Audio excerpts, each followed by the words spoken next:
Assalamualaikum warahmatullahi wabarakatuh. Jumpa lagi teman. Kali ini admin akan bawain cerita dari Kak Nina Putriana. Beliau akan menceritakan tentang pengalaman pendakiannya di Gunung Slamet melewati jalur pendakian Dukuh Liwung, Kabupaten Tegal, tepatnya di objek wisata alam Guci. Teman-teman udah ada yang pernah ke Guci? Komen ya. Tapi sebelum kita masuk ke ceritanya, admin mohon banget nih supaya teman-teman like dan follow akun fanpage-nya ya, yaitu minipicnic.me. Nanti linknya bakal admin sediain di deskripsi ya.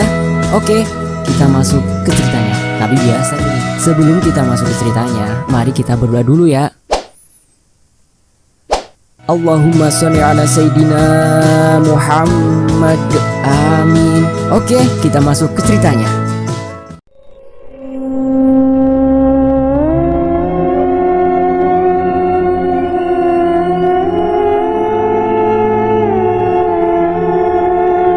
Saya dan beberapa rekan yang kebetulan dulunya adalah teman satu kantor, kecuali Asep. Kisah ini diawali ketika kami berencana menghabiskan libur akhir tahun untuk sejenak melepas kejenuhan dari rutinitas pekerjaan yang mulai membuat kami bosan, terutama menghadapi kemacetan ibu kota. Waktu itu, Desember tahun 2015, tibalah hari di mana kami memutuskan untuk mendaki Gunung Slamet yang merupakan gunung tertinggi di Jawa Tengah. Rencana awal kami akan naik melalui pintu masuk pemandian air panas Guci. Tapi entah kenapa, pagi itu, ketika kami sampai, mobil F yang kami tumpangi diminta untuk berputar arah, yang kami sendiri tidak tahu diarahkan kemana. Setelah berputar dan bertanya sana sini, kami diarahkan ke sebuah desa. Desa yang menurut saya cukup rapih, namun terkesan sepi, karena sepanjang jalan kami hanya memenuhi beberapa penduduk desa saja. Sampailah kami di ujung jalan desa ini. Kami memarkirkan mobil yang kami sewa di sebuah tanah lapang yang sepertinya sebuah kebun milik warga. Kami sempat kebingungan karena ketika kami turun, kami tidak melihat pos pendaftaran seperti yang terdapat pada jalur resmi pada umumnya. Yang terlihat hanya rumah-rumah penduduk saja yang sepi, seperti tak berpenghuni. Sempat beberapa lama kami hanya terdiam karena tidak tahu harus kemana. Tidak ada orang atau penduduk desa yang bisa kami tanya. Sopir yang mengantar kami pun bingung, karena sepertinya ini juga kali pertama mereka mengantar pendakian lewat jalur ini. Setelah mencoba mencari-cari informasi, syukurlah, tak berapa lama kami langsung diarahkan ke sebuah rumah yang tidak jauh dari tempat kami memarkirkan mobil. Kami langsung bergegas mengemasi barang-barang. Tibalah kami di sebuah rumah berwarna biru muda yang sudah samar warna catnya, Dukuh Liwung. Itu pertama kali yang kami baca.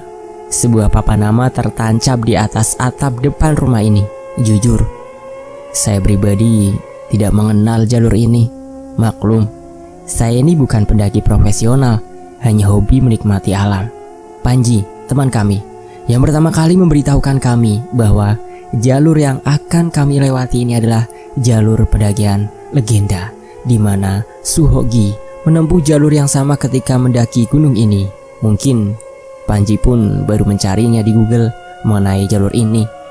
Akhirnya kami dipersilahkan masuk ke sebuah rumah yang ternyata milik juru kunci gunung ini. Panggil saja si Mbah. Sosok lelaki tua, kurus, namun terlihat masih sangat sehat di usianya, yang pastinya sudah tidak muda lagi. Beliau duduk bersila di atas lantai rumah yang masih berbalut acian semen halus khas rumah desa. Dengan senyumnya, si Mbah menyambut kedatangan kami yang hanya satu-satunya tamu di rumah ini pada hari itu. Kami bertujuh, 5 laki-laki dan 2 perempuan. Saya dan teman saya, Widi. Setelah dipersilahkan masuk dan kami bersalaman dengan si Mbah, kami pun turut duduk bersila bersama si Mbah yang mulai melemparkan pertanyaan pada kami satu persatu. Dari mana kami berasal? Setelah berkenalan, Mbah langsung bercerita pengalaman-pengalaman beliau selama menjadi penjaga gunung ini. Terutama pengalaman dalam menolong pendaki-pendaki nakal dan sompral yang banyak tersesat bahkan hilang di gunung ini. Deg-degan sih, tapi kami tetap menyimak cerita demi cerita yang dituturkan Simbah, mulai dari yang hilang berhari-hari sampai yang tidak bisa diselamatkan. Kami tahu tujuan beliau menceritakan itu semua bukan untuk menakut-nakuti kami, tapi untuk dijadikan pelajaran agar tidak berlaku seenaknya di gunung ini atau di tempat lain dimanapun kami berada. Sekilas pasti terlihat ketakutan di wajah kami yang tidak menyangka bahwa kami akan melewati jalur ini. Tahu namanya saja tidak. Gak pernah kepikiran kami benar-benar seperti disesatkan. Tapi Simbah coba menenangkan, namun suaranya terdengar berat. Sehingga kami tahu bahwa sejujurnya jalur ini memang angker untuk dilewati. Setelah cerita panjang lebar dan meneguk teh hangat yang disediakan oleh istri Simbah, dan suasana sudah mencair dari cerita-cerita horor yang dituturkan sebelumnya, pertanyaan terakhir Simbah adalah, siapa di antara saya dan Widi yang sedang haid? Atau waktu haidnya sudah dekat? Sempat saling lirik, namun alhamdulillah saya baru selesai masa itu. Tapi tidak dengan Widi. Sepertinya dia akan haid dalam waktu dekat. Simbah lalu memberikan kami sebuah bungkusan berbalut kain putih berisikan kemenyan. Kami sempat bingung. Lalu Simbah menjelaskan bahwa kalau di atas nanti salah satu di antara kami datang bulan, mohon jangan ikut muncak, agar berdiam diri saja di tenda, dan sebelum turun kami diperintahkan untuk membakar kemenyan tersebut dan meraupkan asapnya ke wajah kami masing-masing. Bukan hanya saya dan Widi, tapi kami bertujuh. Tujuannya adalah agar kami tidak disesatkan oleh penghuni gunung ini ketika perjalanan pulang nanti. Saling curi pandang tak terelakkan dari wajah kami, tapi kami pun tidak mungkin menolaknya. Bungkusan kain putih itu bersama kami menaiki gunung ini. Waktu sudah menunjukkan sore hari. Kami pun bergegas mengemasi barang kami untuk melakukan pendakian. Nantinya kami akan ditemani oleh Pak Sakri, penduduk asli desa ini, dan masih satu keluarga dengan Simbah. Sebelumnya kami sebenarnya tidak berniat memakai jasa porter atau sejenisnya, karena kami tidak pernah melakukan ini di pendakian-pendakian kami sebelumnya. Namun dari cerita Simbah menyarankan agar kami ditemani anaknya minimal sampai pos 2, karena jalur ini masih jarang dilewati dan banyak sekali jalur bercabang yang bisa membuat kami bingung dan bisa jadi membuat kami tersesat. Akhirnya kami setuju, karena kami pun tidak mau ambil resiko jika yang dikatakan Simbah adalah benar adanya. Akhirnya setelah selesai berkemas dan berpamitan pada Simbah dan keluarganya, seperti biasa, tidak lupa pula kami memanjatkan doa mohon keselamatan kepada Allah Subhanahu wa Ta'ala untuk pendakian kami kali ini. Setelahnya, barulah kami mulai menapaki jalur pendakian legenda ini. Awal perjalanan kami disambut kebun-kebun warga yang tertata rapi khas pedesaan, melalui tanah lapang di mana ada tugu batas desa ini di sana.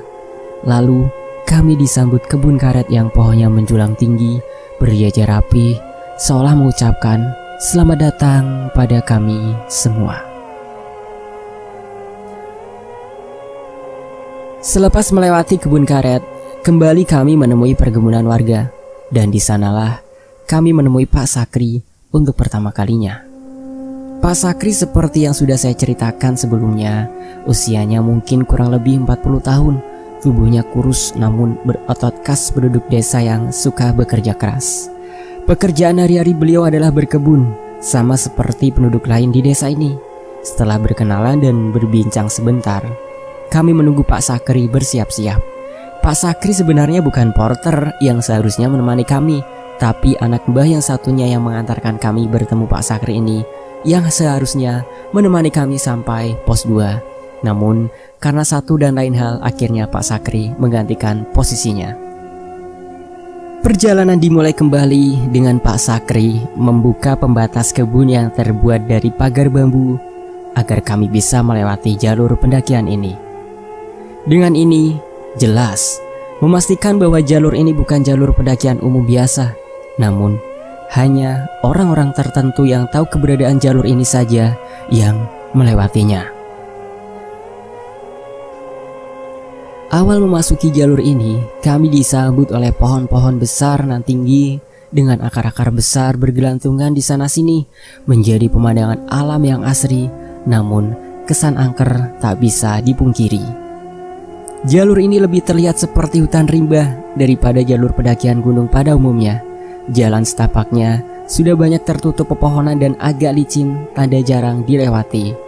Namun karena hari masih sore dan matahari bersinar dengan cantiknya menembus celah-celah pepohonan yang kian gagah tertancap di setiap sudut hutan ini, tetap menyajikan pemandangan yang indah di mata kami.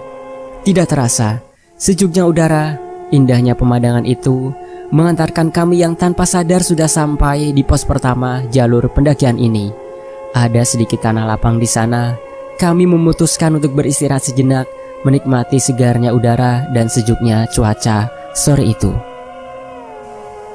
Di sela-sela istirahat, saya dan Widi menggunakan kesempatan itu untuk buang air kecil.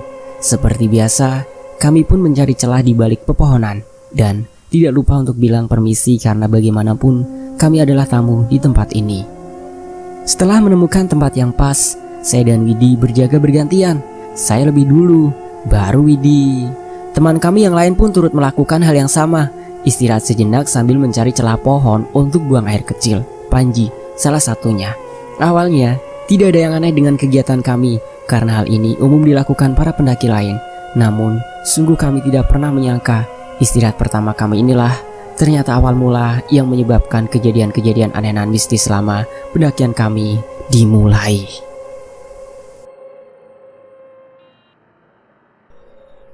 Selepas membersihkan diri setelah buang air kecil, kami duduk-duduk di batang pohon mati.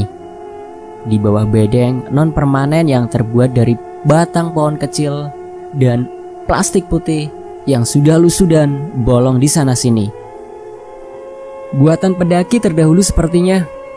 Terlihat ada bekas bakar-bakaran yang menyisakan warna hangus di tanah, dengan beberapa sampah kecil yang terlihat sudah sangat lama ditinggalkan di sana. Ketika kami sedang asik beristirahat, seraya meluruskan kaki kami, mengendorkan otot yang tegang, kami disibukkan dengan banyaknya pacat atau lintah yang menempel pada kaki kami. Tidak cuma di kaki, tapi juga di punggung teman kami. Syukurlah, saya tidak kebagian dalam drama ini. Gelak tawa tak terelakkan melihat tingkah sesama tim kami yang kegelian melihat lintah menempel di tubuh mereka. Mereka memutar-mutarkan badan seraya mencari di mana lagi lintah-lintah itu menempel. Ada yang masih kecil, ada yang sudah menjadi sangat gemuk. Tanda lintah itu sudah cukup lama berada di sana dan menghisap banyak darah. Ketika ingin melanjutkan perjalanan, sayup-sayup terdengar azan maghrib berkumandang. Akhirnya, kami memutuskan menunda perjalanan kami sejenak dan melanjutkannya setelah azan maghrib selesai.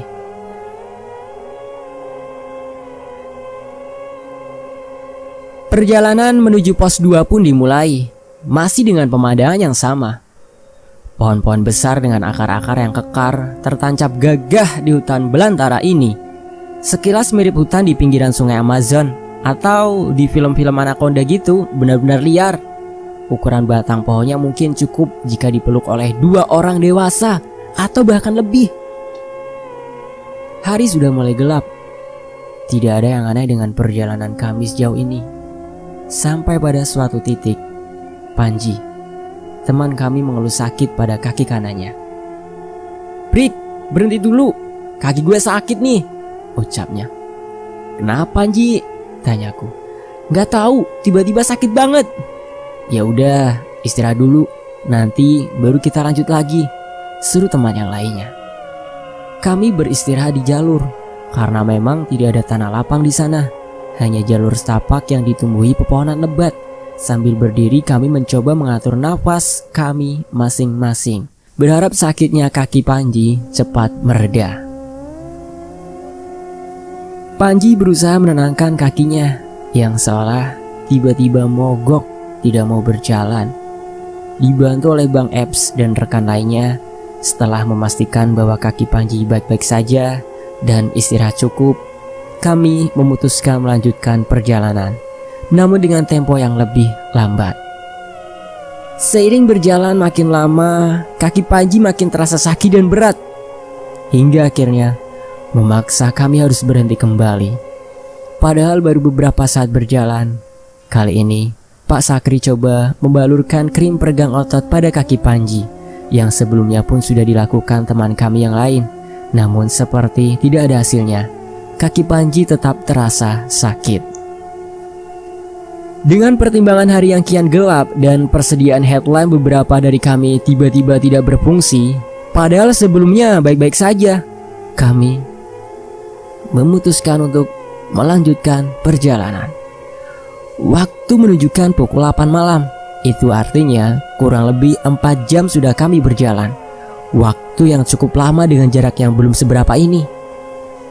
Kami bergegas melanjutkan perjalanan menuju pos 2, di mana di sana terdapat tanah lapang. Jadi, kami bisa beristirahat dengan lebih leluasa. Namun, tidak lama. Lagi-lagi, Panji berhenti. Sepertinya, kaki kanannya sudah benar-benar tidak bisa diajak berdamai. "Brik, tolong berhenti!" seru Panji lagi. Saya dan Widi, karena wanita, berjalan di tengah. Usep dan Asep berjalan paling depan dan langsung menghentikan langkah kami. Kami kembali beristirahat di jalur, namun kali ini saya memilih duduk sambil meluruskan kaki. Begitu juga dengan teman-teman yang lain. Hanya Panji yang masih berdiri dengan memegangi batang pohon yang digunakan untuk membantunya berjalan. Assalamualaikum warahmatullahi wabarakatuh. Tiba-tiba suara Panji terdengar. Kami semua terdiam. "Nama saya Panji." Lanjutnya, "Saya mohon maaf kalau mungkin ada salah kata dan perbuatan saya. Kalau tadi saya buang air kecil tidak bilang permisi, saya mohon maaf. Saya tidak ada maksud apapun. Saya tidak ada maksud mengganggu atau bersikap kurang sopan. Saya mohon maaf," ujarnya. Kami terkejut dengan ucapan Panji tersebut yang tiba-tiba saja meminta maaf pada entah siapa. Semua mendengarkan dengan wajah bertanya-tanya, namun tidak bisa pula diklarifikasi dalam keadaan sekarang.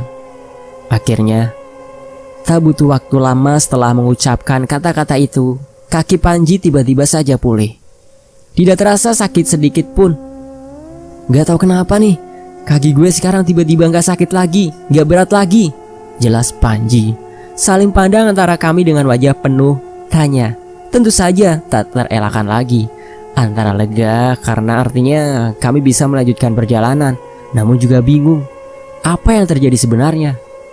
Dengan hati yang masih penuh tanya, kami pun melanjutkan perjalanan. Kejadian barusan mengingatkan kami pada cerita-cerita Mbah Kuncan. Sudahlah, semoga tidak semengerikan itu, ucap saya dalam hati. Insya Allah, tujuan kami baik, tidak ingin merusak, apalagi bersikap tidak sopan di gunung ini. Langkah kami sekarang lebih cepat, karena Panji sudah bisa berjalan normal. Sembuhnya kaki Panji tadi mudah-mudahan menjadi akhir rintangan perjalanan ini, dan dimudahkan untuk perjalanan selanjutnya, sampai kami pulang ke rumah masing-masing dengan sehat dan selamat. Itu doa saya. Namun pengkabulan doa memang tidak secepat itu.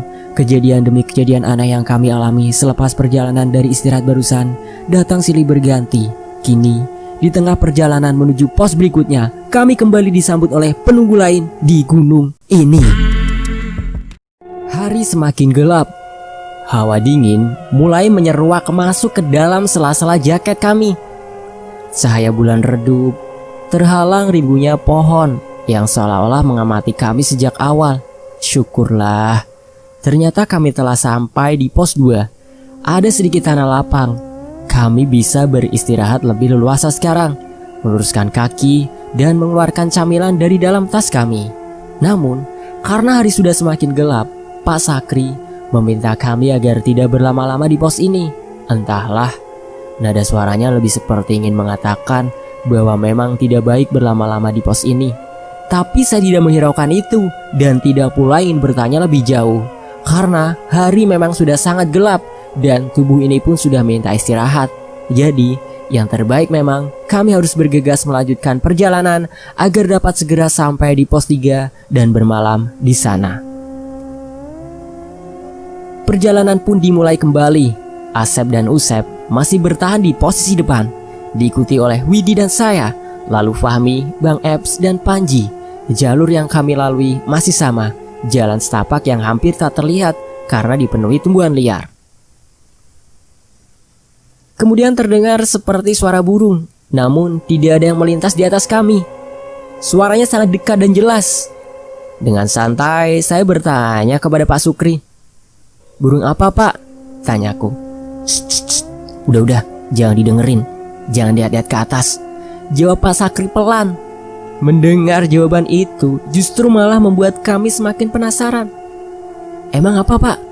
tanya teman kami yang lain. "Gak apa-apa," jawab Pak Sakri singkat. Sejenak kami terdiam. Hawa mistis kini lebih terasa menyelimuti setiap sudut hutan ini. Kami merasa ada kehadiran makhluk lain di sini, dan kami sadar sejak tadi kami tidak sendiri. Bunyi itu terdengar lagi.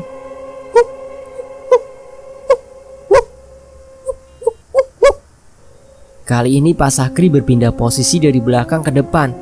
Kini tinggal Bang Eps dan Panji berada paling belakang saling bergantian. "Saya pindah ke depan," ujarnya sambil bergegas jalan ke depan. Bang Eps dan Panji sudah pasti beruji nyali di belakang sana. "Kenapa, Pak?" tanyaku. "Gak ada apa-apa," jawabnya. "Sudah, lanjut jalan, jangan berhenti, biar cepat sampai pos 3.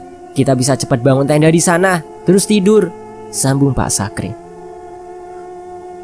Tapi karena kami penasaran dan pastinya sangat ingin tahu ada apa sebenarnya, kami sedikit memaksa Pak Sakri untuk memberitahu suara apa itu. Dengan nada suara yang seolah-olah dibuat agar terdengar biasa, Pak Sakri akhirnya memberitahu kami suara apa itu sebenarnya. Itu adalah suara kuntilanak lelaki, biasanya merupakan demi kejadian dari manusia-manusia penganut ilmu hitam, ujarnya. "Hah? Yang bener, Pak?" tanyaku. "Iya, tapi jangan takut. Baca-baca doa aja. A'udzu bikalimatillahi tammati min syarri ma khalaq. Pikiran jangan kosong, insya Allah gak diganggu," jawab Pak Sakri menenangkan. Disinilah saya baru tahu bahwa kuntilanak itu ada laki-laki dan ada juga yang perempuan. Kuntilanak laki-laki katanya lebih jahat daripada yang perempuan, tapi apapun itu tetap saja bagi saya mereka menyeramkan. Kuntilanak itu kini mengikuti sepanjang perjalanan kami. Walau saya tidak melihatnya, tapi saya dapat merasakan bahwa kuntilanak tersebut mengamati kami sejak tadi. Entah kesalahan apa lagi yang kami perbuat kali ini, sehingga harus diikuti makhluk jadi-jadian seperti ini. Waktu sudah menunjukkan pukul 11 malam. Kami belum juga sampai di pos 3. Perjalanan terasa sangat lambat, padahal kami terhitung jarang sekali berhenti. Semenjak kaki Panji sudah kembali pulih tadi, suara kuntilanak itu timbul dan tenggelam. Tapi pasti ada di sekeliling kami, mengiringi perjalanan kami di sepanjang malam ini. Tiba di sebuah tanah lapang yang tidak begitu besar. Sudah tertancap 2 tenda di sana. Ini pasti pos 3. Akhirnya kami menemui pendaki lain di gunung ini, di mana semenjak awal perjalanan tidak ada satupun pendaki lain berpapasan dengan kami.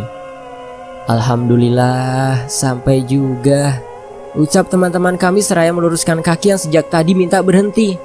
Tidak terasa hampir 8 jam perjalanan kami hanya dari base camp sampai di pos 3 ini. Jalur yang kami lewati sebenarnya tidak terlalu terjal, tapi tidak pula landai. Hanya saja terlalu penuh semak belukar. 2 tenda yang sudah terpasang milik pendaki lain ini terlihat begitu sepi.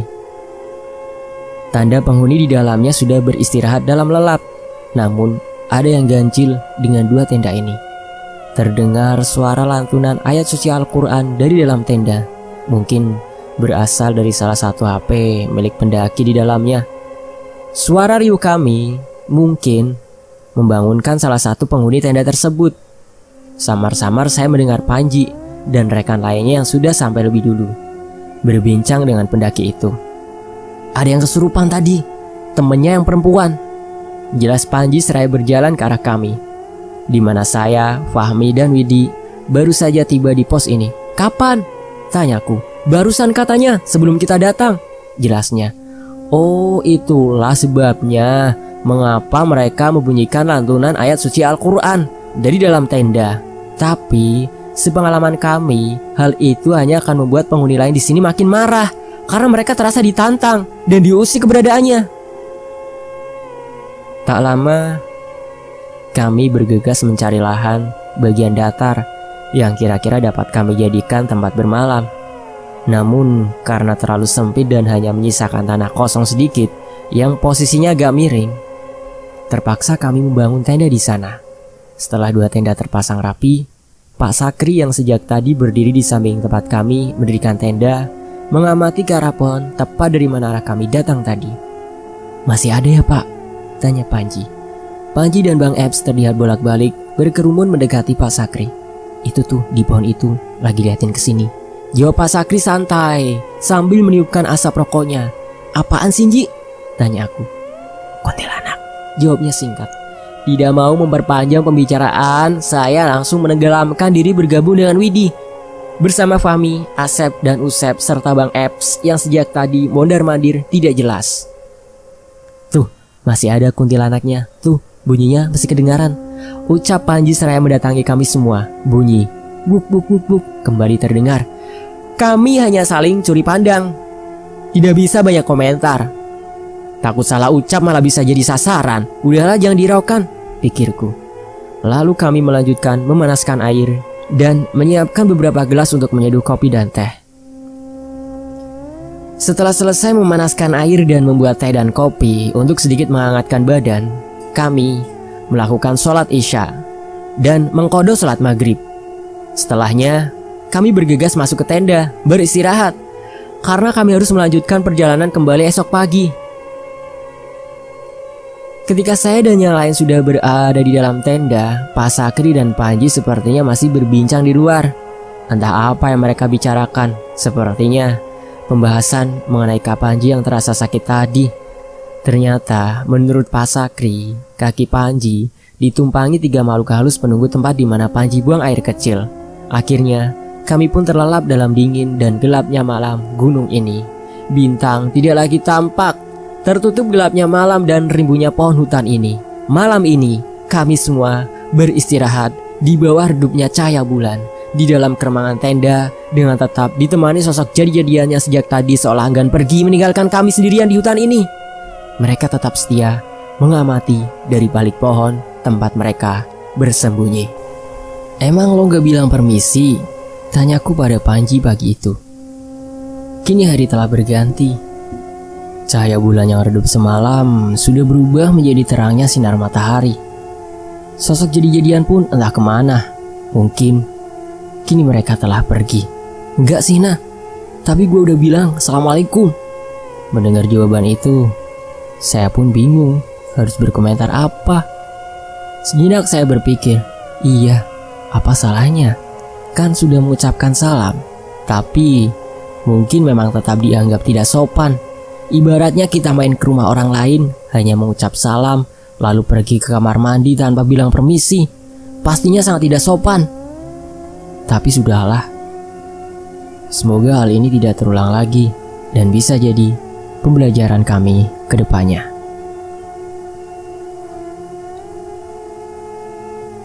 Setelah sarapan dan memastikan perbekalan air yang cukup, kami mulai berkemas untuk melanjutkan perjalanan. Pendaki lain yang semalam bersama kami sudah lebih dulu melanjutkan pendakian mereka. Oke, siap ya, berdoa dulu. Semoga disehatkan, diselamatkan perjalanan kita di pendakian kali ini. Kita bisa kembali ke rumah masing-masing dalam keadaan sehat walafiat, tanpa kekurangan suatu apapun.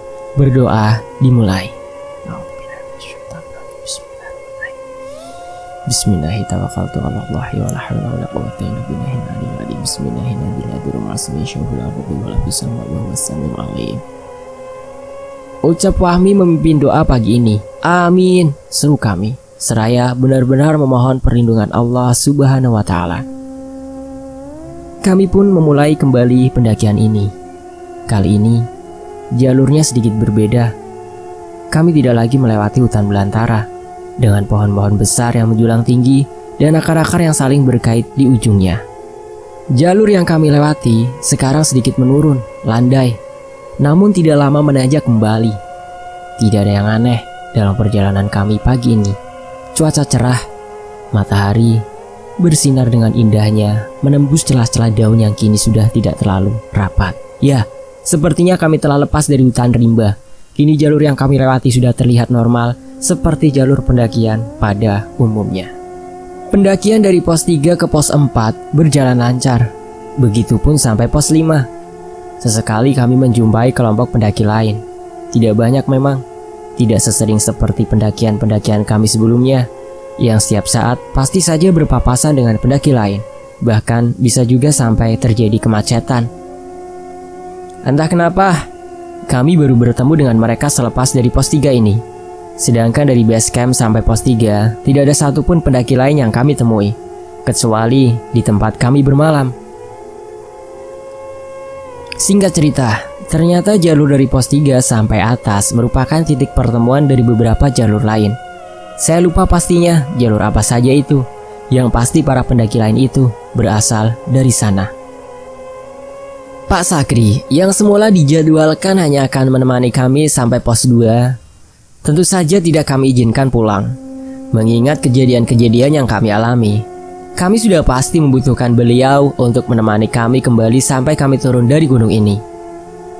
Tibalah kami di pos bayangan, sebuah tanah datar yang tidak terlalu luas. Ada beberapa pohon yang dapat kita gunakan untuk bersandar. Pos bayangan ini adalah pos sebelum kami benar-benar sampai di pos terakhir jalur ini, yaitu pos 5. Ketika kami sampai, ada beberapa pendaki lain yang juga sedang beristirahat di sana. Seperti sudah saling mengerti, ketika kami datang dan memberi salam, mereka bergegas bersiap melanjutkan pendakian mereka. Mungkin mereka paham bahwa tempat ini terlalu sempit jika dihuni kami semua secara bersamaan. Jika dirasa cukup waktu mereka beristirahat, maka mereka akan memberikan kesempatan pada pendaki lain untuk bergantian. Kami langsung mengambil posisi masing-masing. Ada yang bersandar di pohon, ada yang bersandar di carrier tanpa melepasnya. Seru kami hampir kompak sambil meregangkan otot-otot punggung dan kaki yang pastinya sudah bekerja paling keras sejak awal pendakian ini. Makanan-makanan kecil pun kami keluarkan. Madu berbentuk stik agar mudah dihisap, dan sedikit coklat dan roti untuk mengganjal perut kami yang mulai keroncongan. Seandainya kami punya cukup waktu, ingin rasanya mengeluarkan nesting dan memasak mie instan. Tapi sudahlah. Pos 5 yang merupakan pos terakhir jalur ini sepertinya sudah tidak jauh lagi. Lagi pula, hari sudah mulai sore. Langit terlihat agak mendung, sepertinya akan turun hujan. Lebih baik bergegas agar kami segera sampai di atas sebelum hujan benar-benar turun. Setelah istirahat dirasa cukup dan tak lupa meneguk sedikit air untuk melepas dahaga, kami melanjutkan perjalanan ini. Baru saja memulai perjalanan, Panji tiba-tiba saja tersungkur. Tapi kali ini bukan karena makhluk gaib atau sejenisnya. Sepertinya Panji memang kelelahan. "Hayati lelah bang," ucapnya seraya bangkit dari jatuhnya. Gelak tawa pecah seketika. Bukan karena kami tak simpati, tapi emang jatuhnya lucu sekali. Fahmi dan Bang Eps membantunya berdiri. Karena bobot tubuh Panji yang besar membuat mereka harus mengeluarkan tenaga ekstra untuk menariknya. Akhirnya, sekitar pukul 3 sore, kami sampai di pos terakhir. Kami akan bermalam di sini untuk selanjutnya menaiki puncak esok pagi. Sudah ada 2 tenda di sana. Tenda pendaki lain yang pastinya sudah lebih dahulu sampai di tempat ini. Tidak pakai istirahat, kami langsung berbagi tugas. Ada yang mendirikan tenda, ada yang menyiapkan bahan makanan untuk kami makan sore ini. Setelah tenda terpasang, nesting dikeluarkan, bahan masakan disiapkan. Kami pun mulai memasak.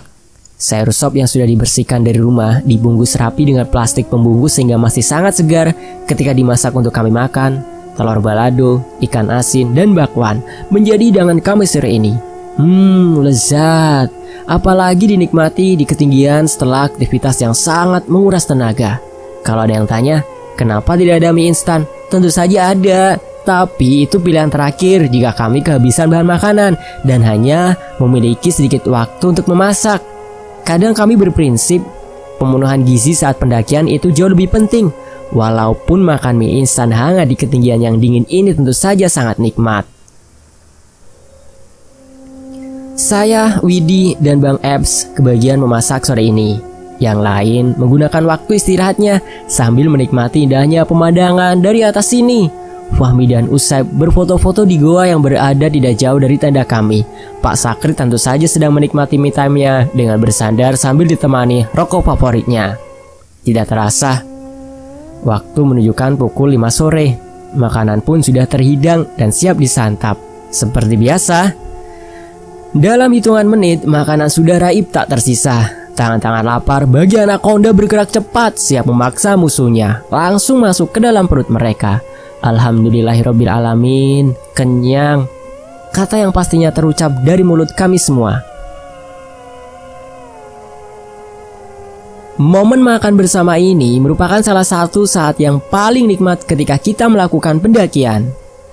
Sesi makan pun usai. Kini waktunya kami bersiap untuk melaksanakan sholat maghrib. Teman-teman jangan lupa sholat ya. Udah sholat belum? Oke, lanjut. Cuaca yang semula mendung kini tambah kembali normal. Langit mulai memerah, matahari hampir kembali ke peraduannya. Sambil menunggu waktu maghrib tiba, Fahmi menunjukkan hasil foto-foto yang diambilnya bersama Usep tadi. Tidak ada yang tampak aneh di awal.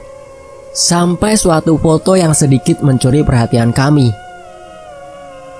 Dalam foto terlihat seperti wanita berambut panjang, namun samar-samar, dan wajahnya pun tidak kelihatan. Padahal foto itu diambil Fahmi di dalam goa yang tentu saja tidak ada siapa-siapa di sana. Tidak mau memperpanjang situasi mengingat kami masih berada di gunung ini, akhirnya kami memutuskan untuk mengabaikan foto itu. Waktu maghrib pun tiba. Kami masuk ke tenda bersiap-siap menunaikan sholat. Usai menunaikan sholat maghrib sambil menunggu waktu isya, kami membuat kopi dan teh untuk menghangatkan tubuh kami dari dinginnya malam yang mulai menusuk-nusuk sampai ke tulang.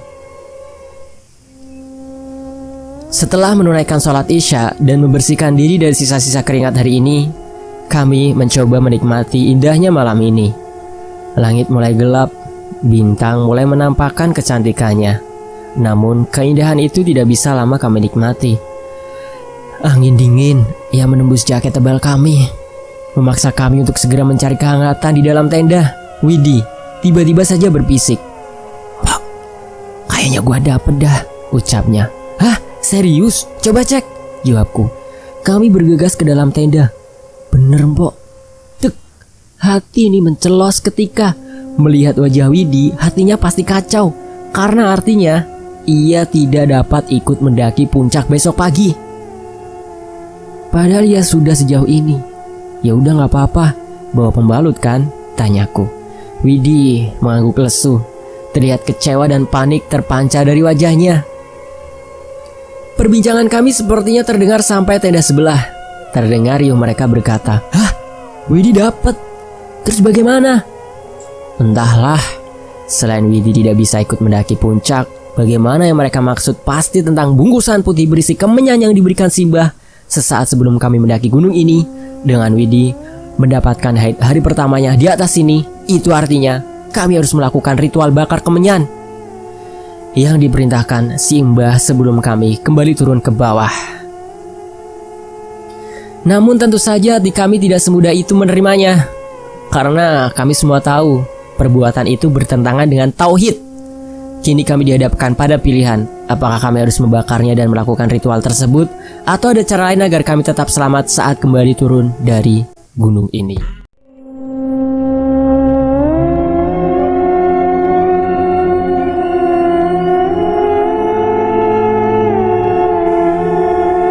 Hari berganti. Kini saat yang kami tunggu-tunggu tiba. Pukul 5.30 pagi. Selesai menunaikan sholat subuh, kami bersiap untuk mendaki puncak gunung ini. Menurut informasi, kurang lebih 1,5 jam kami akan tiba di atas. Itu artinya sekitar jam 7 pagi. Sengaja kami bisa mendaki lebih awal karena tidak mengejar sunrise pada pendakian kali ini. Mungkin karena tubuh yang terlalu lelah dan kejadian-kejadian yang cukup memecah konsentrasi kami, sehingga kami memutuskan mendaki dengan lebih santai. Setelah bersiap dan membawa perbekalan air yang cukup, saya, Fahmi, Panji, Bang Eps, Asep dan Usep memulai pendakian ini. Hanya Widi yang terpaksa harus tinggal di tenda. Walau dengan berat hati, tapi tidak ada jalan lain. Widi harus ikhlas menerimanya. Untunglah dia tidak sendiri. Ada Pak Sakri yang menemani. Pendakian dimulai dengan jalur yang kini nyaris tanpa pepohonan.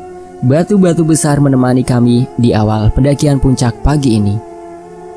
Kami masih bisa dengan lincah mendaki karena batu itu memudahkan pijakan kami. Namun tidak berlangsung lama, jalur berubah menjadi hamparan pasir batu yang nyaris sulit dijadikan pijakan, apalagi dengan kemiringan hampir 45 derajat. 2 langkah naik, 1 langkah kami merosot turun, mirip jalur di Mameru. Sesekali kami harus menghindar dari bebatuan yang berjatuhan dari atas. Dari perkiraan jam 7 pagi kami sampai, ternyata jam 8.30 pagi kami baru tiba. 3 jam total perjalanan kami sampai atas. Maklumlah, lagi-lagi karena kami ini pendaki amatir. Akhirnya kaki kami menapak di ujung jalur pendakian puncak ini. Sorak-sorai dan teriakan syukur kami menggemas ketika di atas puncak gunung tertinggi Jawa Tengah ini. Alhamdulillah ya Allah, puncak. Alhamdulillah ya Allah, puncak. Alhamdulillah ya Allah, puncak. Teriak kami seraya melakukan sujud syukur atas nikmat yang luar biasa ini. Tidak ada yang lebih nikmat bagi seorang pendaki selain dapat meraih puncak dalam keadaan sehat dan selamat. Puncak memang bukan segalanya, tapi meraih puncak sudah pasti menjadi tujuan utama para pendaki seperti kami. Rasa lelah hilang seketika. Semua halang rintang yang kami hadapi selama pendakian ini terbayar sudah oleh pemandangan yang terhampar indah di depan mata kami. Setelah mengatur nafas jenak, kami langsung berfoto untuk mengabadikan keindahan alam dari ketinggian ini. Sekarang awan bukan hanya ada di atas kami, tapi juga di bawah pandangan kami. Salah satu hikmah mendaki puncak adalah kita dapat melihat betapa luas bumi ini, betapa agungnya kekuasaan Allah Subhanahu wa Ta'ala. Kita manusia hanya buih kecil yang bukan apa-apa. Tidak ada yang patut kita sombongkan. Puncak yang kami daki ini sebenarnya bukanlah puncak utama gunung ini, melainkan masih ada satu puncak lagi yang dapat kami jangkau dengan menyusuri pinggir kawah ini. Walau demikian, kami tetap bersyukur sudah sampai sejauh ini. Kami sebenarnya bisa saja melanjutkan ke puncak utama. Namun, mengingat hari sudah siang dan teman kami Widi menunggu di bawah, kami memutuskan cukup sampai di sini. Setelah kurang lebih 1 jam kami berada di sini, kini kami harus segera turun. Karena asap belerang dari kawah gunung ini sewaktu-waktu dapat meracuni kami. Dengan tenaga yang tersisa, kaki-kaki ini mulai melangkah turun. Tak lebih mudah dari perjalanan naik tadi. Kami harus kembali menghadapi hamparan pasir berbatu yang kini dapat membuat kami tergelincir jika tidak hati-hati. Kami memilih berseluncur di awal langkah, menuruni puncak gunung ini, lalu dilanjutkan dengan melangkah perlahan. Sakit pada kaki tak bisa dihindarkan lagi, karena kami harus menahan bobot tubuh kami di setiap langkah yang kami ambil agar tidak merosot terlalu jauh. Perlahan namun pasti, kami akhirnya tiba di pos 5, tempat kami mendirikan tenda. Alhamdulillahirabbil alamin, ucap kami seraya berjalan dengan tubuh yang tengah gontai, kehabisan tenaga. Teriknya matahari membuat lelah kami berlipat ganda, namun tak membuat kami hilang semangat. Waktu menunjukkan pukul 11 siang. Tentu saja perut kami sudah keroncongan. Untunglah ada Widi yang sudah siap menyambut kami dengan hidangan makan siang. "Hai guys, gimana?" seru Widi, antusias menyambut kedatangan kami. Dari suaranya saya tahu bahwa dirinya pun berharap jadi bagian dari pendakian puncak tadi.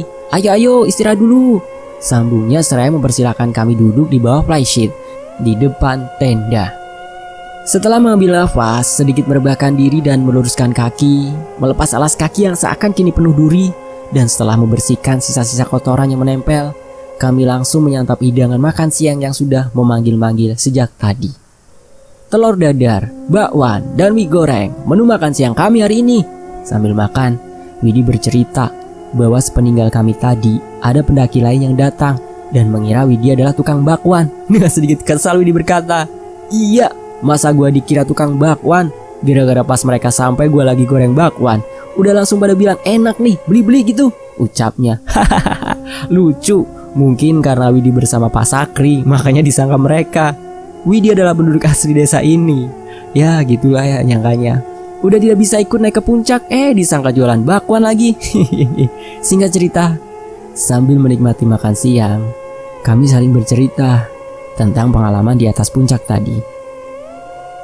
Kami tidak terlalu gamblang menceritakannya, karena Widi pasti iri mendengarnya. Biarlah nanti kami ceritakan semua setelah turun dari sini. Selesai makan, kami segera berkemas. Waktu sudah menunjukkan pukul 1 siang. Tapi kini cuaca tidak terlalu panas, akan turun hujan sepertinya. Tenda dilipat, nesting dikemas, sepatu kembali dipakai. Semua telah siap. Kini saatnya kami turun dari gunung ini, menapaki jalur yang sama yang kami lalui ketika awal pendakian ini. Namun sebelum turun, kami kembali teringat tentang kemenyan itu. Bisik-bisik di antara kami dan lewat pandangan mata yang seolah saling bertanya, bagaimana nasib kemenyan itu? Itu bagaimana? Tanyaku pelan. Fahmi menoleh ke yang lain. Panji kembali menoleh ke Pak Sakri. Syukurlah, Pak Sakri seolah mengerti gelagat kami, bahwa kami berat melakukannya. Ya udah, kalian sholat kan? Di rumah sholat juga kan? Tanyanya. Iya Pak, sholat dong Pak, insya Allah, jawab kami bangga. Ya udah sini saya pegang saja kemenyannya, gak usah dibakar. Berdoa saja mohon perlindungan Allah supaya sehat selamat sampai di rumah. Amin. Lega rasanya mendengar perkataan Pak Sakri tersebut. Tuh kan teman-teman, sholat itu penting. Udah sholat belum? Oke lanjut. Akhirnya kami tidak perlu melakukan ritual yang bertentangan dengan ajaran agama kami itu. Kini kemenyan itu sudah berpindah tangan dari tangan kami ke tangan Pak Sakri.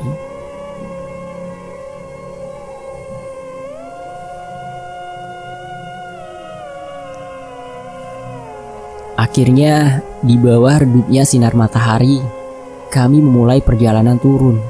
Kami berjalan satu persatu. Usep, Asep kembali di depan, disambung Widi, saya, Fahmi, Bang Eps, Panji, dan Pak Sakri sebagai sweeper. Awal perjalanan dari pos 5 ternyata tidak berjalan lancar. Kaki saya sedikit cedera akibat turun dari puncak tadi. Sepatu jebol, mengakibatkan hampir keseluruhan jari kaki saya berdenyut hebat. Sakit sekali rasanya ketika dipakai berjalan dan bersentuhan dengan ujung sepatu. Untunglah saya bersama suami di pendakian ini. Fahmi harus rela bersabar menunggu saya yang berjalan amat perlahan. Sedangkan yang lain sudah lebih dulu menunggu di depan. Gak apa-apa, jalan duluan aja, seru kami.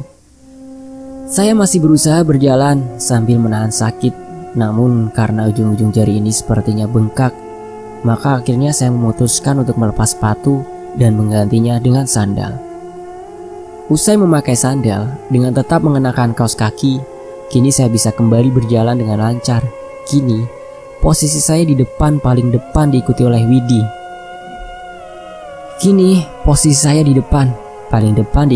Widi. Usep, Asep, Panji, Bang Eps, Fahmi, dan Pak Sakri. Setengah berlari saya menuruni jalur ini dengan cepat, bahkan cukup cepat untuk membuat mereka yang di belakang berlari sampai ngos-ngosan. Stop, jangan cepet-cepet napa nak? Ngacir bae, seru Panji. Tahu nih, mentang-mentang kaki udah kagak sakit, sambung Bang Eps. Baiklah, saya menghentikan langkah, tapi dengan saya ngebut tadi itu membuat kami tidak terasa sudah sampai di pos 3. Waktu masih sore, langit belum gelap. Kami sepertinya bisa sampai base camp sebelum jam 8 malam. Setelah istirahat sejenak, kami melanjutkan perjalanan kembali. Kini, perjalanan dari pos 3 menuju pos 2 itu artinya kami telah kembali memasuki hutan belantara. Pohon-pohon besar itu kini seolah menyambut kedatangan kami kembali. Jalur yang semula normal kini mulai dipenuhi semak belukar. Langit mulai tertutup rimbunnya pepohonan. Waktu menunjukkan pukul 4 sore, namun lebih gelap dari biasanya. Kami harus bergegas agar bisa sampai bawah sebelum larut malam. Hari mulai gelap. Cahaya matahari kini berganti dengan keremangan cahaya dari headlamp yang kami pakai. Entah sekarang jam berapa. Sepertinya hampir jam 7 malam. Kami belum juga sampai di pos 2. Jalur terasa sangat panjang. Sejak langit mulai gelap, kami berjalan hampir tanpa mengeluarkan sepatah kata pun, kecuali kata break dan lanjut. Malam cukup hening, kegelapan kian pekat karena cahaya bulan tertutup rimbunnya pepohonan. Namun, keheningan malam itu tiba-tiba saja terpecahkan oleh suara Pak Sakri. "Pergi sana, jangan ikut-ikut," serunya. Mendengar itu, saya hanya saling pandang dan berbisik kecil dengan Widi dan Fahmi yang kebetulan berada di depan dan di belakang saya. "Ada apa?" bisikku. Widi dan Fahmi hanya menggeleng. "Pergi, saya nggak takut. Jangan ganggu-ganggu," ucap Pak Sakri lagi, kini sedikit berteriak. Sikap Pak Sakri ini membuat saya sedikit panik. Ada apa lagi nih? Pak Sakri berbicara dengan entah siapa. Apakah kami akan kembali diganggu oleh mereka yang tak terlihat? Entahlah, saya tak ingin memikirkannya. Ini bukan kali pertama kami diganggu makhluk gaib di pendakian kali ini. Namun, tetap saja tidak lantas menjadikan kami berani menghadapi mereka. Akhirnya, kami memilih diam, tanpa banyak bertanya. Berjalan sambil menundukkan kepala sepertinya hal yang tepat untuk kami lakukan. Jam 7 malam. Kami tiba di pos 2. Masih dengan sedikit bicara, kami beristirahat sejenak, meneguk air minum dan memakan beberapa makanan ringan untuk mengganjal perut yang mulai keroncongan. "Jangan lihat ke belakang," ucap Panji tiba-tiba kepada saya dan Fahmi yang duduk tepat di hadapannya. "Kenapa, Panji?" bisikku penasaran. "Kunti, nak," jelasnya. Innalillahi, lagi-lagi si Kunti. Entah laki-laki atau perempuan, saya tidak mau mengetahuinya lebih dalam, cukup tahu saja. Sekilas bayangan-bayangan gelap memang seperti memberi tanda bahwa mereka mengamati kami dari jarak yang cukup dekat. Saya mencoba menenggelamkan diri di bahu suami agar tidak melihat mereka yang sedang kami bicarakan. Hutan ini benar-benar tidak menyajikan pemandangan lain selain suasana mistis dan kegelapan. Kini, malam kian terasa mencekam. Dengan kembali terjadinya kejadian-kejadian aneh barusan, Pak Sakri yang berbicara sendiri dan munculnya kuntilanak di pos 2 ini, kini kami sadar perjalanan kami ke depan sudah pasti tidak sendiri lagi. Ada mereka yang tidak terlihat akan mengawasi dan menemani kami di sepanjang perjalanan turun malam ini. Entah makhluk apa lagi yang akan kami hadapi di depan. Kami hanya mampu berdoa dalam hati agar Allah menjaga kami dari kemisteriusan malam ini.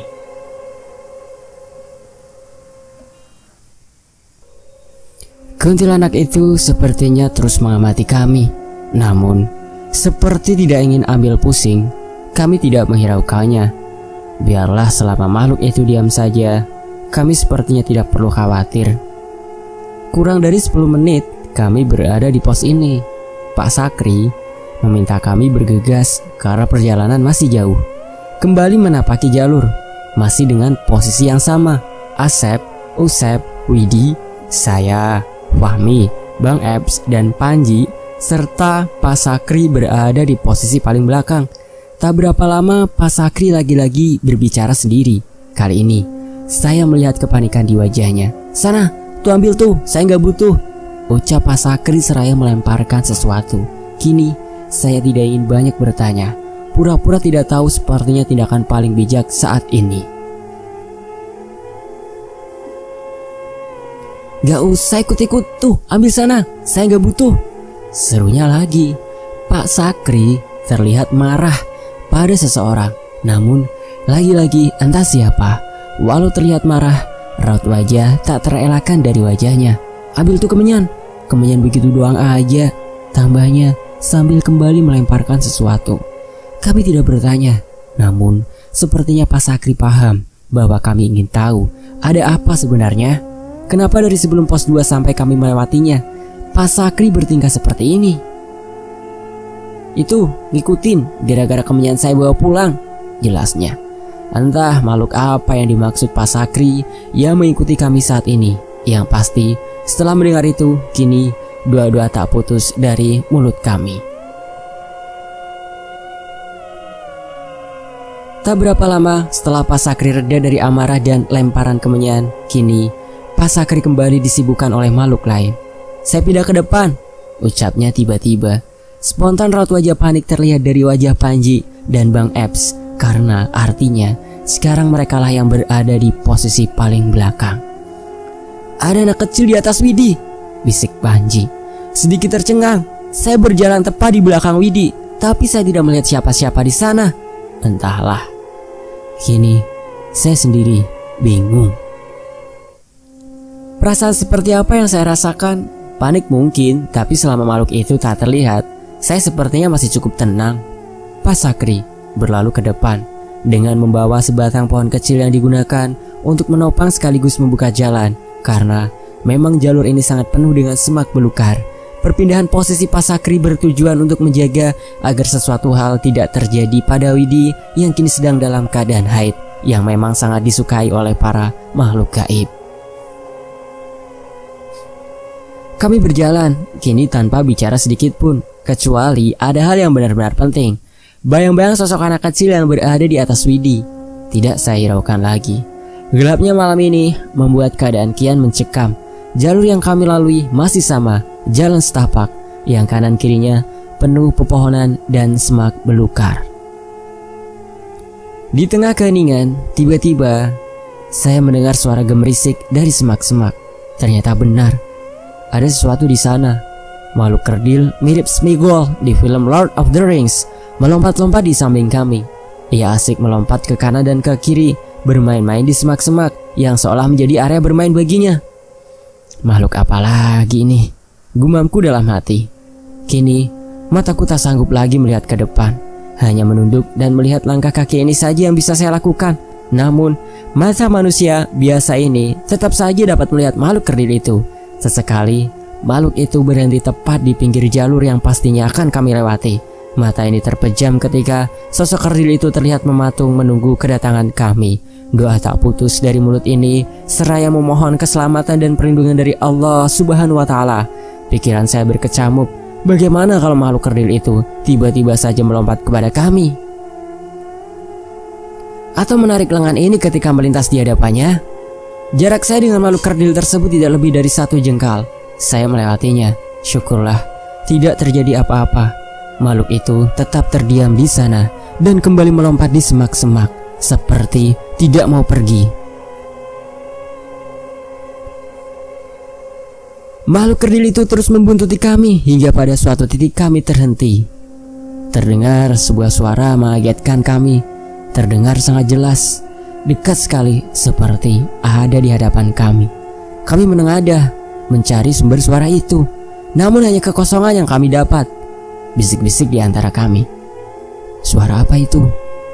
Usep mendengarnya seperti suara domba, namun terdengar juga seperti suara ringgi kuda. Sedangkan saya sendiri mengira itu tawa kuntilanak. Sejenak kami saling memandang. Kami tahu, kami memiliki pertanyaan yang sama.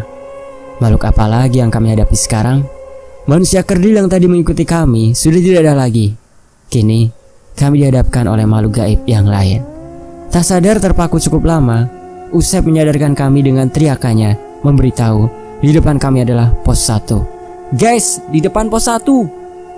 Mendengar itu, kami bergegas sambil tetap membawa sekelumit pertanyaan dalam hati tentang apa yang terjadi di sini. Namun tahan, kami masih di sini. Tunggu sampai kami menjauh dari tempat ini. Tanah lapang yang tidak begitu luas terhampar samar di hadapan kami. Lagi-lagi karena gelapnya malam, semua tak terlihat dengan jelas. Duduk dan menunduk sambil sedikit mengatur napas, kami beristirahat dan sedikit terasa was-was. Syukurlah, ini sudah pos 1. Itu artinya tidak lama lagi kami akan sampai. Kita lewat jalur lain aja, jangan lewat jalur yang pas naik, bahaya. Kalau udah malam gini, takut licin, habis hujan, ucap Pak Sakri. Memang ketika naik kemarin, kami menyeberangi sebuah sungai kecil penuh batu berlumut. Jelas menandakan jarang sekali ada orang yang melintas. Kami yang tidak tahu apa-apa langsung mengiyakan yang penting kami selamat. Perjalanan dilanjutkan.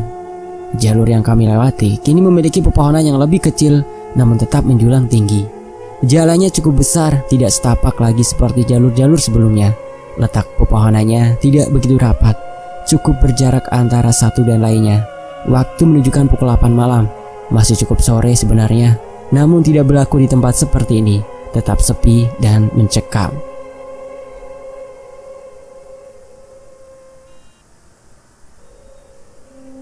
Sedikit rasa lega terasa di hati kami ketika kami mendengar suara musik di kejauhan.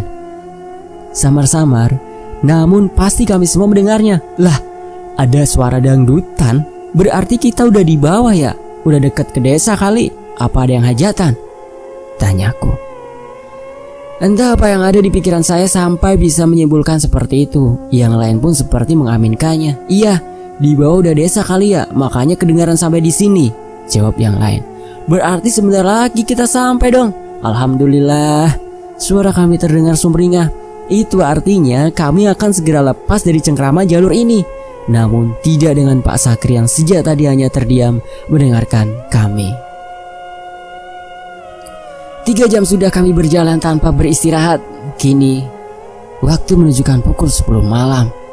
Terlepas 2 jam sesudah sejak kami mendengar suara musik tadi. Namun tidak ada tanda-tanda sedikit pun kami akan sampai di sebuah desa atau perkebunan milik warga. Kami justru seperti kembali masuk ke hutan. Pohon-pohon tinggi kembali menyapa. Kali ini dengan semak belukar yang tingginya melebihi kepala kami. Rasa lelah kian berlipat. Tak ada tempat untuk beristirahat. Kaki ini sangat lelah.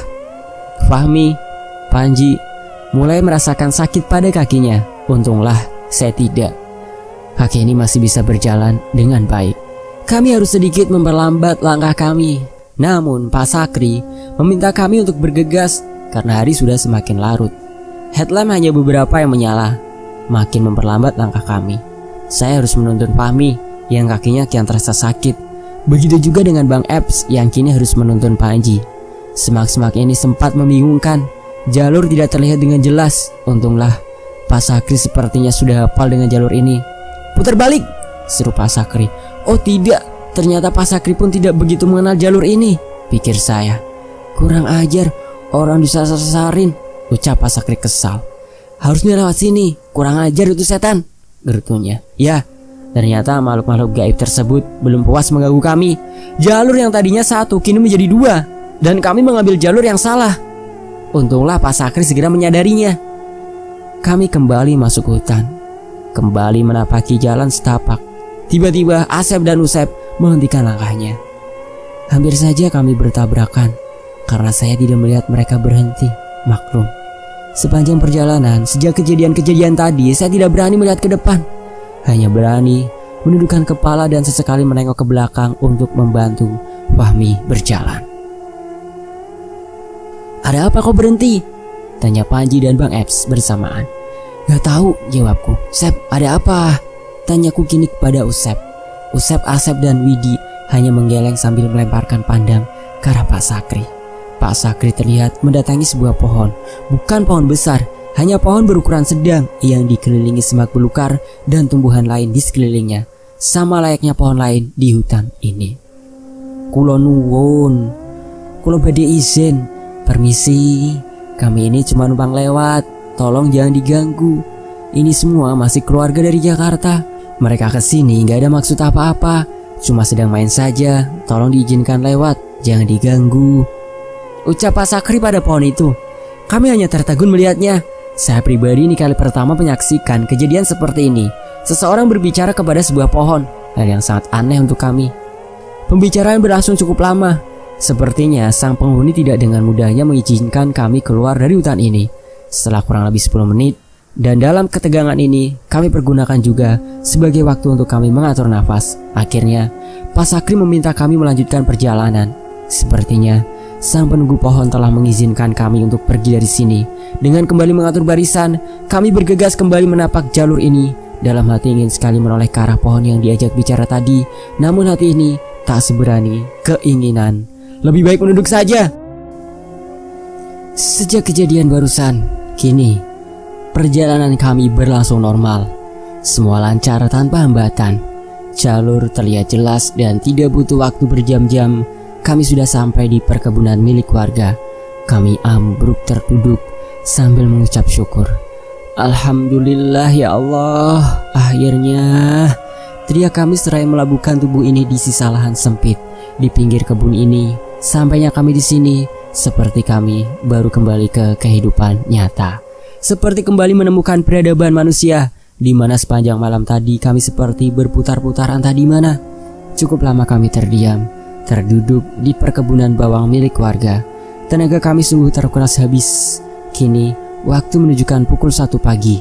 Itu artinya 5 jam perjalanan turun kami dari pos 1. Padahal hanya butuh waktu 1-2 jam perjalanan normal. Kami meluruskan kaki-kaki ini sambil bertumpu di carrier masing-masing, sambil sedikit bercanda membicarakan tentang kejadian malam ini. Namun tak banyak yang kami utarakan karena kami sadar kami masih di sini, dekat dengan tempat mereka berdiam diri. Akhirnya dengan tenaga yang tersisa, kami kembali melanjutkan perjalanan. Rumah Pak Sakri yang menjadi tujuan akhir kami masih berjarak cukup jauh dari sini. Kami masih harus melewati sawah dan kebun karet milik warga. Panji dan Fahmi yang sudah sangat kelelahan serta sakit di kakinya yang kian menjadi sempat tidak mau berjalan lagi. Namun kami tidak mungkin bermalam di sini. Dengan sedikit memaksa, akhirnya mereka mau berjalan kembali. Panji dan Fahmi dipapa oleh Bang Eps serta Asep dan Usep dibantu oleh Pak Sakri yang kini membawa carrier Panji. Pukul 1.30 pagi, setelah melewati gang-gang sempit, akhirnya kami sampai di rumah Pak Sakri. Lega rasanya. Senyum sumringah terpancar dari wajah kami. Ya Allah, rasanya seperti menemukan mata air di tengah gurun pasir. Kini kami bisa bersekah membersihkan diri, lalu istirahat tidur nyenyak malam ini.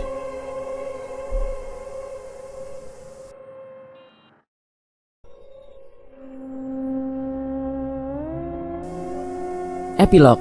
Keesokan paginya, pagi-pagi sekali kami sudah dijemput oleh mobil pickup yang akan membawa kami ke tempat pemandian air panas Guci, di mana lewat jalur inilah seharusnya kami mendaki kemarin. Setelah berbincang-bincang dan mengucapkan terima kasih kepada Pak Sakri dan keluarga yang sudah banyak berjasa menolong kami di pendakian kali ini, kami pamit. Tidak lupa kami mengabadikan pertemuan kami dengan Pak Sakri dan keluarga, karena bersama beliaulah kami memiliki momen mendaki gunung yang luar biasa. Setelah berpamitan, sekitar jam 7 pagi, kami berangkat. Sesampainya di tempat pemandian, kami langsung memilih tempat untuk kami membenamkan diri di air hangat, mengendurkan otot-otot yang tegang dan menghilangkan rasa lelah. Usai berendam, kami memanjakan perut dengan menyantap sate ayam dan sate kambing muda di sebuah rumah makan sederhana. Disinilah kami sedikit bercerita, mengulang kisah-kisah di atas gunung sana. Sambil bercerita, kami pun mengambil beberapa gambar di tempat ini. Usai berfoto-foto, kami teringat foto aneh yang tertangkap oleh kamera Fahmi ketika di goa. Kami ingin memastikan sekali lagi sosok apakah yang ada di dalam foto tersebut. Namun berkali-kali kami mencarinya, foto itu sudah tidak ada, hilang dengan sendirinya. Mengetahui itu, kami hanya saling pandang tanpa memperpanjang pembicaraan. Usai memanjakan diri, kini tiba saatnya kami kembali ke rumah masing-masing. Elf yang kemarin mengantar kami kini sudah kembali terparkir di sini untuk mengantar kami pulang.